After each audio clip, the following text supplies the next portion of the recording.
Check, check, check. Check 1 2. Check 1 2. I'm gonna yell sometimes because I get hype. Who are you? Violent J, the Duke of the Wicked. Woo! And Violent J, who'd you have beside you? My best friend, my brother, and my lover, my life mate, my little brother, my fucking ace in the hole. The lover and life mate part, maybe not so much, but all the above past that, yeah. Of the insane Clown Posse. Shaggy Too Dope, also known as the Southwest Strangler, also known right here, known as the Duke of the Wicked. and Shaggy and Violent J, I have a gift for you. a gift. Right off the bat, welcome to Vancouver, British Columbia, Canada. And to welcome you to Vancouver, British Columbia, Canada, we have a vintage Posse on Broadway. Oh, nice. No shit, no shit, no shit, no shit. Listen, no shit. What? So this is OG. This is from back in the day. That's like the first fucking Sir Mix-a-Lot. no doubt that we're huge. That's the first rap record. From Swass, yeah. That's the first rap record that really took us into our hearts was Swass from To Mix-a-Lot. welcome you to Vancouver, BC, Canada. Wait, he's from Seattle though, ain't he? He's from Seattle, but you are welcomed to Vancouver. What can you say about the Posse on Broadway and Swass? I could say this is pretty fucking awesome. I have Seminar, but I do not have Swass or the Posse on Broadway 12-inch. And you guys covered the Broadway. We did cover Posse on Broadway, yeah. We called it Posse on Werner. The thing is, Mix-a-Lot is very underestimated. You know what I mean? People know him, of course, for Baby Got Back, but he was very creative, very inventive with his earlier albums before Baby Got Back and after Baby Got Back. He's just great. You know what I'm saying? A lot of people consider him a one-hit wonder because of Baby Got Back. Joke. But that's the biggest farce in music. You know what I'm saying? He had so many hits. Posse on Broadway. You know what I'm saying? Like just Seminar alone had so many hits. You know, Back to Boom, all that stuff. You know what I'm saying? So this is awesome right here. Violent J, did you date girls at Kinko's? Yes. That's amazing. So that shows you how old he is. Because Kinko's, is that even around no more? But that is some hookups. Kinko's. Free copies, man. Free copies, you know. You get a girl on your side who works at Kinko's when you're a band and you're trying to make flyers and things to hang out and stuff like that. Oh yeah, you need to do smooth moves like that, my friend. But you did get free into Tigers games? Yeah, because not anymore.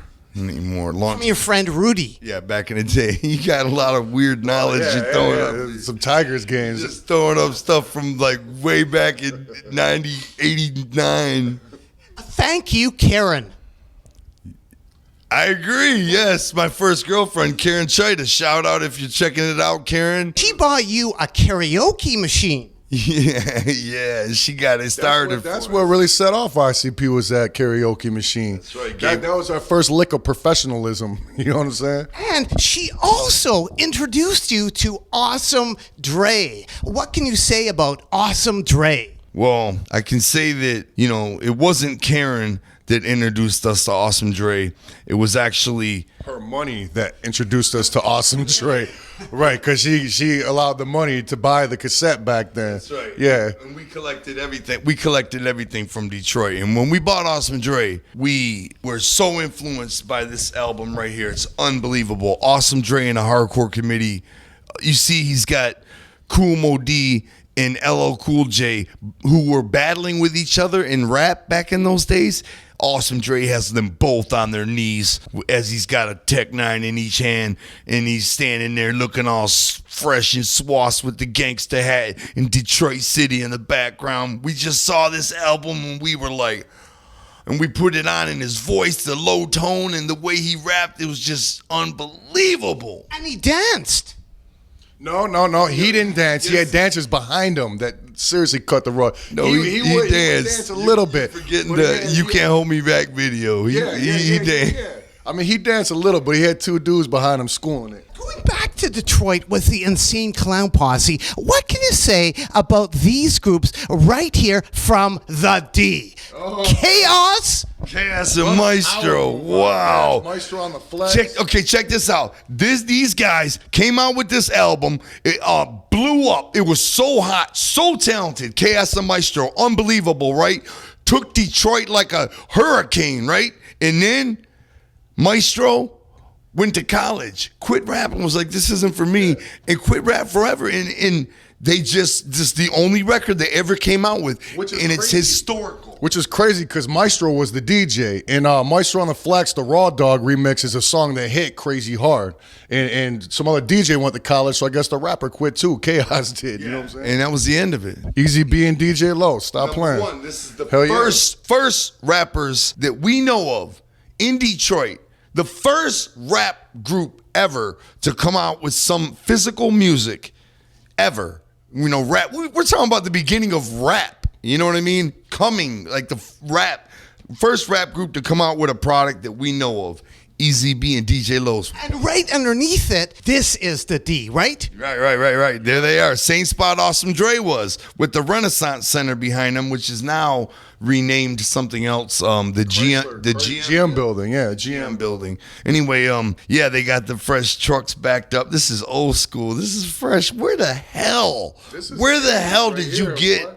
Where did he get this stuff? I don't know, man. I know I got a couple of I got a couple of them. I got that Awesome Dre. I definitely got that, and I got a couple singles from. Of course you got it, because you got it back in the day. Where do you just grab? I wonder where you got them from. You are the insane Clown Posse. We gotta bring it, and we have Smiley as well. Smiley, but she ain't friendly. You're pushing my wig back further and further. She's the first female rapper that put it down in Detroit. You know what I'm saying? That made noise and all that. I think she's a radio DJ now, works for the radio stations. But back then, she used to have it on lock. Oh man! And right underneath it, we have, who do we have? The Boss. Oh, Boss. She was. What can you say about Boss? A lot of stuff that we ain't gonna. She blew up. She blew up. Came out of nowhere. You know, took the nation. Like, was a national hit in the States. That, you know, and things. So They took a turn for the worse for Boss. We'll just say that. Yeah. It's just not the same anymore. Andrew WK was booed at the gathering. Yeah, he was. It didn't work. I thought he'd get it also, cracking. He told us that's one of the best shows he's ever did in his life. Because I guess, I don't know, he you know, it's Andrew WK, you know what I'm saying? And he was getting pelted with stuff. He turned like guy hitting the forehead with something. So he performed his set bloody, and he loved it. You know what I'm saying? He said, quote, one of the most intense concert experiences of my life. Well, That's what he said. Not the best. My bad. yeah, that's pretty dope. I mean, he was up there having fun. He was up there enjoying the moment, soaking it in. I give him credit for that. How do you win over a juggalo? Originality and originality. Like, he got bloody. Like, what would he have done? I don't know. You know what I'm saying? Maybe provoke people. I don't know. I wasn't there. I didn't see it. You know what I think? You know what I think? Honestly, because I was watching from the side, there just was never no bottom. Like the beat never dropped in, you know, and he was talking so much, doing so much talking.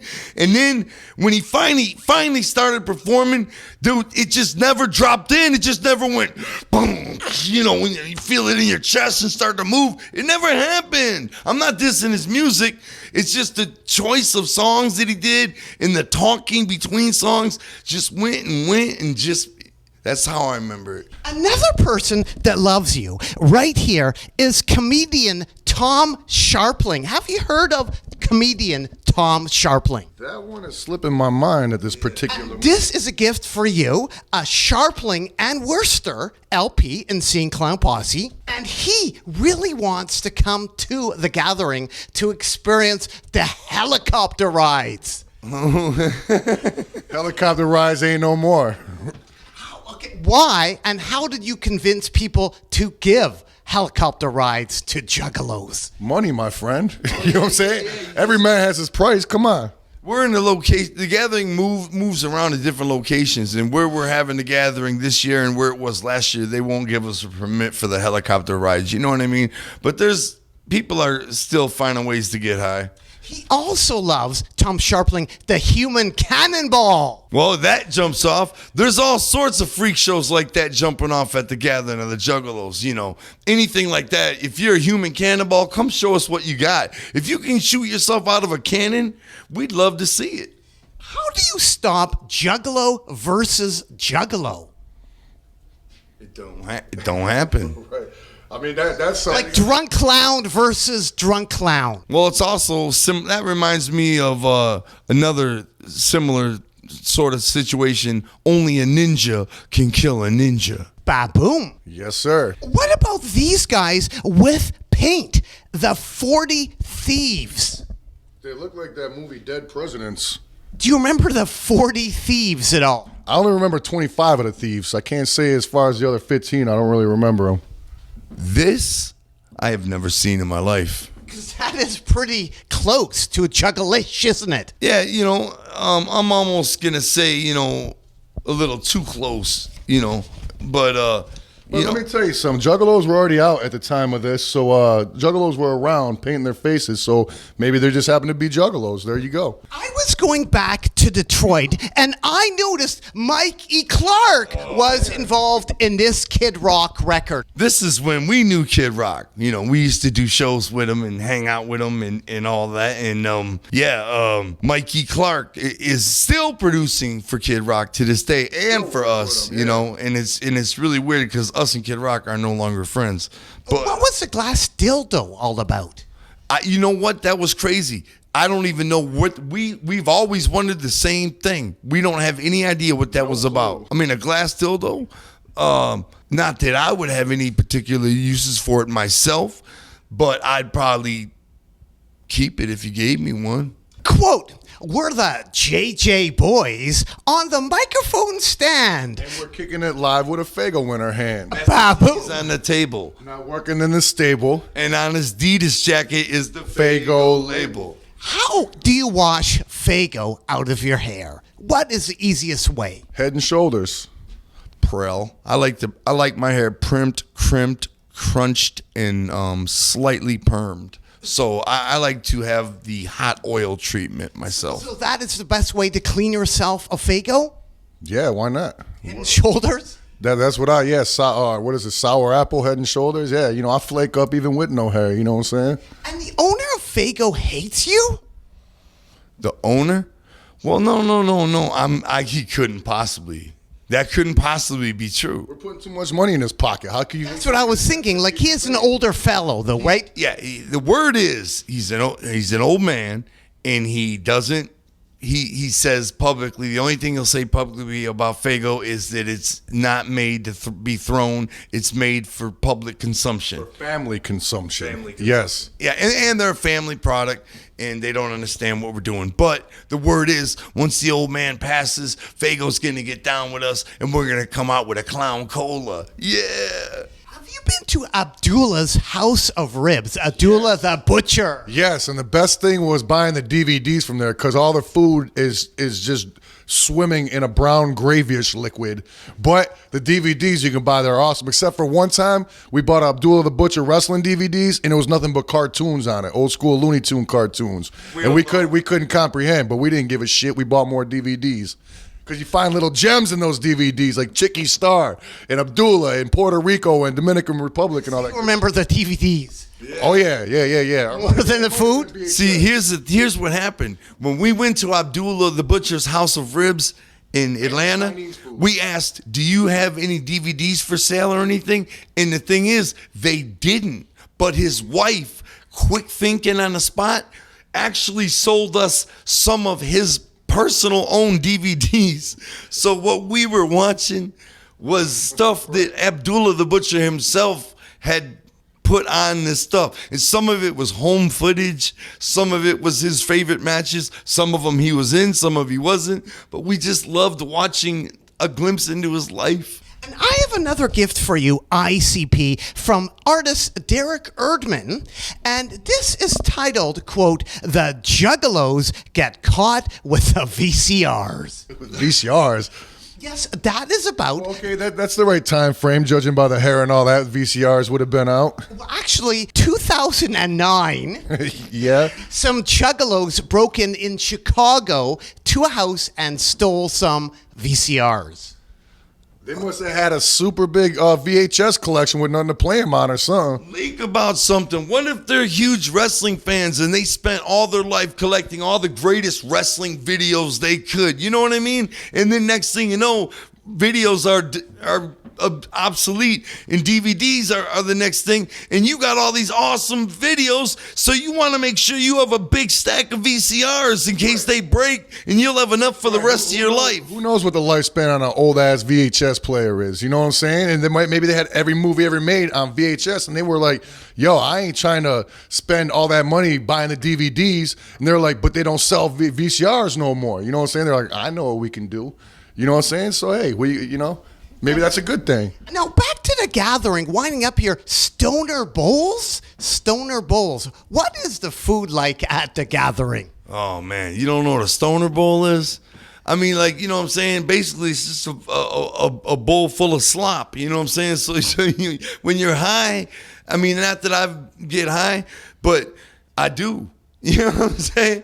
And then when you're really stoned from smoking marijuana, you know what I mean? A Stoner Bowl is right on time. You know what I mean? It's fried. What is it? Like, it's like fries and gravy and Philly cheesesteak meat in it and just a little bit of everything, pretty much from all the stands. Yeah. But it's delicious when you're not stoned. You know what I'm saying? It's all the worst snacks that taste the best mixed in one thing. Handicap hot fries. Oh, that's old school right there. Them were them boys back in the day, because that used to go hand in hand with Faygo when we were kids. Everybody would chip in. There were 99 cents for a bag of hot fries and 99 cents for a 2-liter. So we'd be scrounging up bottles all day, return them, buy those, and we'd actually sit there and split up the bag, one person at a time, one for you, one for you, one for you, one for me, one for you, one for you. We get a 2-liter Faygo. We'd be sitting in the middle of I'm gonna cry because we'd be sitting in the middle of our own backyard ring.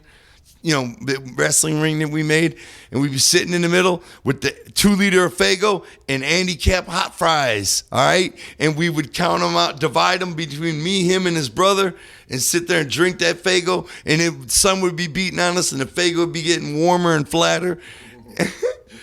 We spent hours. Days, man. Them were the days. And lastly, in Scene Clown Posse, I have a gift for you because I know you love Michael Jackson. Some Michael Jackson original 1984 cards with the gum. OG 84 cars? Holy shit. With the gum. I bet you that gum's super delicious right now. Because you loved it, Jackson. Oh, yeah. I mean, Michael Jackson and Prince, both passing away. It makes me feel older than a dinosaur. The greats are gone. You know what I mean? Are you going to try the gum that turns you into a vampire? When you just turn to dust in your mouth right now. Even though it has Michael looking at his best on the cover, right when you pull this out, the first thing that flashed in my mind was, damn, I want that gum. I want that tasty gum. Right. Forget about them sweet ass cards from 1984 where Michael Jackson was the fucking pinnacle of awesomeness. That gum, boy. Gum, that stale gum from 94. And that is for you. That is for you. Yes. This is going in my man cave, bro, at my house. Why should people care about ICP? Why should people care about the Insane Clown Posse? They shouldn't. You know what I'm saying? If they really don't yet, or they don't feel it, if they've heard it and it's just not for them, they shouldn't give a fuck less. You know what I mean? Because we don't force it on anybody. It's not on the radio. You don't have to hear it. You know what I mean? It's not on MTV or VH1 or Much Music or anything. It's nothing. It's hidden. It's only for those who want it. We get together, we do our thing, we like to be left alone, and what takes place while we're doing our thing, that's our business. Well, thank you very much, Insane Clown Posse. Keep on rocking in the free world, and doo-doo-loo-doo. Yeah. Woo-woo.